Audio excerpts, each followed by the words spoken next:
Hello welcome back student. मैं वर्षा Thakur from Krishna institute. देखिए स्वागत है आपका मेरे यूट्यूब चैनल पे। आज आपके लिए मैं लेकर आई हूँ बीए फर्स्ट ईयर का टॉपिक सांप्रदायिजेशन सोशियोलॉजी के अंदर जो ये टॉपिक है आज हम इसको कवर करने वाले हैं। तो इस टॉपिक में आपको मैं मीनिंग के बारे में बताऊंगी, इसकी डेफिनेशंस के बारे में बताऊंगी, किसने ये डेफिनेशन दी और इसके पॉजिटिव इम्पैक्ट क्या है, नेगेटिव इम्पैक्ट क्या है। तो आज ये सारे टॉपिक मैं कवर करने वाली हूँ। तो आई होप मेरी वीडियो को आप पूरा देखना। स्टार्ट करते हैं। इन इंडियन सोशियोलॉजी में हमारे भारतीय सामाजिक शास्त्र के अंदर जो है हमारा संस्कृताइजेशन वर्ड ये किसने दिया है, हमारा एम एन श्रीनिवास। ये वर्ड यानी कि इस वर्ड का मतलब क्या है, देखिए इसमें होता क्या है कि जो भी इंडिविजुअल्स बिलोंगिंग करते हैं लोअर कास्ट से जो भी व्यक्ति बिलोंग करता है वो क्या करने की कोशिश करता है, जो बड़े बड़े अपर कास्ट के लोग हैं उनके कस्टम्स को, उनके रीति रिवाज को, उनकी विचारधारा को अपनाने की कोशिश करते हैं। किस इंटेंशन में, ताकि उनको भी एक समाज में क्या मिल सके, सुपीरियर सोशल स्टैंड मिल सके। This suggest that cultural mobility, आज आप देख रहे हैं सबके कल्चर मोबिलिटी गति संस्कृति गतिशीलता बढ़ती जा रही है with in the traditional social structure of, किस किस के साथ, यहाँ पर ट्रेडिशनल भी बढ़ता जा रहा है और इसी से हमारा सोशल स्ट्रक्चर जो है वो इंडिया का है। तो इसमें संस्कृताइजेशन में होता क्या है कि जो एम एन श्रीनिवास ने बताया था कि जो लोअर कास्ट से व्यक्ति बिलोंग करते हैं वो अपर कास्ट के लोगों की आइडियोलॉजी, कस्टम्स, रिलीजियस उनको अपनाने की कोशिश करते हैं।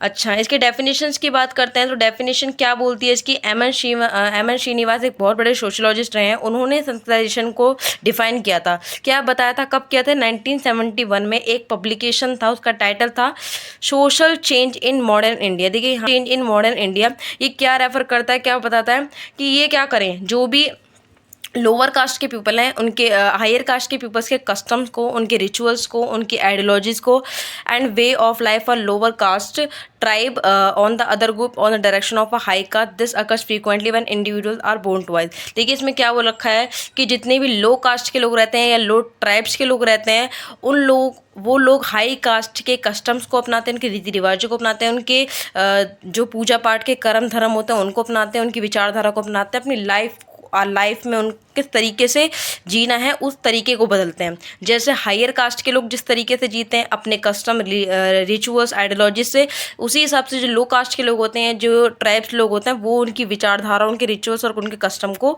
अपनाते हैं। चलिए इसके इम्पैक्ट की बात करते हैं। संस्कृताइजेशन की क्या क्या प्रभाव पड़ा इसका। सबसे पहले इसके पॉजिटिव इम्पैक्ट की बात करेंगे। सबसे पहला आपका सोशल मोबिलिटी यानी कि सामाजिक गतिशीलता के बारे में बात करेंगे। तो संस्कृताइजेशन देखिए क्या हेल्प करता है, संस्कृतिकरण एक हेल्प करता है लोअर कास्ट को आगे बढ़ने में, उनके सोशल स्टेटस में, ताकि उनका सामाजिक स्तर जो है वो अच्छा बने और गेन हो।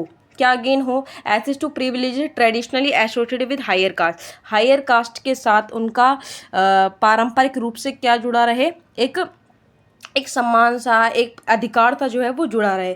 जैसे जैसे हायर कास्ट इस समाज में आगे बढ़ रहे हैं, उनको विशेष अधिकार दिए जाते हैं, उन्हीं के साथ साथ पारंपरिक रूप से वो अपने सोशल स्टेटस को गेन कर पाए। तो ये है हमारा पॉजिटिव इम्पैक्ट। दूसरा क्या बोलता है, इकोनॉमिक इम्प्रूवमेंट। देखिए इससे होता क्या है, इनके प्रैक्टिसेस को, इनके रीति रिवाजों को, यानी कि हायर लोगों के प्रैक्टिसेस को, उनके ऑक्यूपेशंस को अपनाने से क्या होता है कि जो अपर कास्ट, लोअर कास्ट जो है इम्प्रूव कर सकती है अपनी इकोनॉमिक स्टैंडिंग को।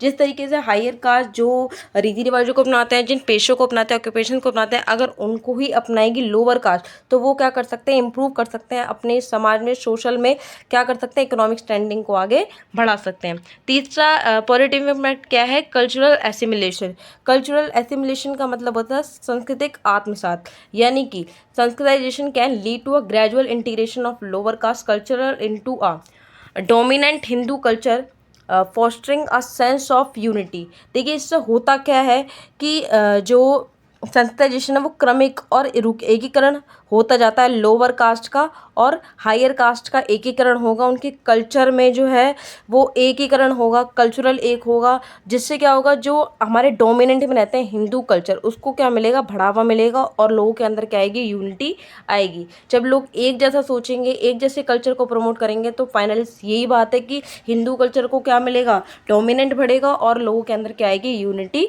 आएगी। तो ये थे आपके पॉजिटिव इम्पैक्ट। इसके नेगेटिव इम्पैक्ट की बात करते हैं। देखिए क्या है इसका negative impact, reinforcement of hierarchy, मतलब कि संस्कृताइजेशन जो है वो can perpetuate the caste system by normalising the dominance of certain caste and inferiority of other.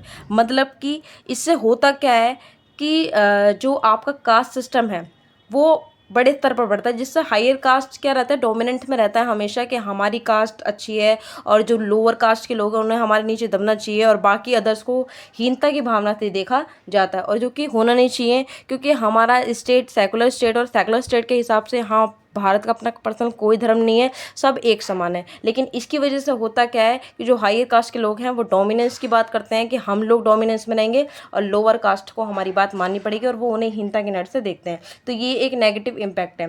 दूसरा क्या है, erosion of lower caste culture. इससे होता क्या है, इमुलेटिंग अपर कास्ट प्रैक्टिसेस कैन, यानी कि अपर कास्ट की चीज़ों को अपनाने से, अपर कास्ट के रीति रिवाजों को अपनाने से होता क्या है कि उनका अपना कल्चर ट्रेडिशन जो लोअर कास्ट के लोगों का है वो घटता जा रहा है, उसका विघटन होता जा रहा है। तो ये एक नेगेटिव इम्पैक्ट है। तीसरा है सोशल स्ट्रैटिफिकेशन, मतलब कि संस्कृताइजेशन जो होता है may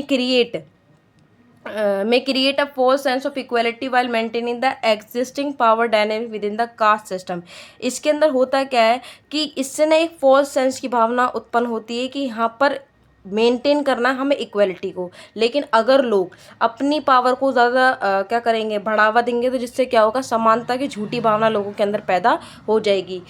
हाँ ये चीज़ है कि हमारे देश में सभी धर्म, सभी जाति, सभी लोगों को पूजा पाठ जो भी वो करना चाहे, जिस भगवान को वो मानना चाहे उसकी आज़ादी है, लेकिन फिर भी क्या रहता है कि हायर कास्ट के लोग ज़्यादा डोमिनेंस की बात करते हैं कि हम लोग डोमिनेंस में हैं, तुम लोग नहीं, जिसकी वजह से वो हमारे प्रैक्टिसेस को और हमारे आइडियोलॉजीज़ को अपनाने की कोशिश करते हैं, हमारी तरह बनने की कोशिश करते हैं, ताकि उनका एक सोशल स्टैंड बन सके और उनका क्या कहते हैं, एक इकोनॉमिक स्टेटस बन सके। लेकिन आप सबको पता है कि उनको भी पता है ये चीज़ कि नहीं चेंज हो सकती। जो समाज में शुरुआत से डोमिनेंस करती हुई आई और जो अब भी कर रही है वो ही आगे समाज में डोमिनेंस करेंगे। इससे था आपका संस्थाइजेशन का टॉपिक, इसके इम्पैक्ट के बारे में बताया, इसकी डेफिनेशन के बारे में बताया, मीनिंग्स के बारे में बताया। तो आई होप आपको चैप्टर अच्छे से क्लियर हो गया होगा।